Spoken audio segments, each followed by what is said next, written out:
Zázračný manukový med z Nového Zélandu. Pravda alebo len marketing? Manukový med je určite kvalitný, ako každý poctivo dorobený včelí med. Predáva sa aj v našich biopotravinách za nemalé peniaze, lebo vraj je svetovo unikátny s jeho antibakteriálnymi účinkami. Pravda je taká, že na Slovensku alebo v Čechách existuje med, ktorý má dokonca silnejšie antibakteriálne účinky.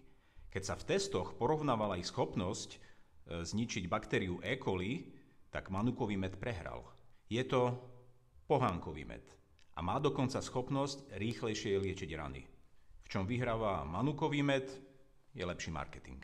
Keď budete najbližšie kupovať med od včelára a med by ste mali kupovať len priamo od včelára, opýtajte sa na ten pohánkový. Alebo sa pozrite na moju stránku včelisvätehoambróza.sk, kde ho mám v ponuke aj ja a sú tam aj ďalšie jednodruhové, ochutené medy a tiež včelia kozmetika.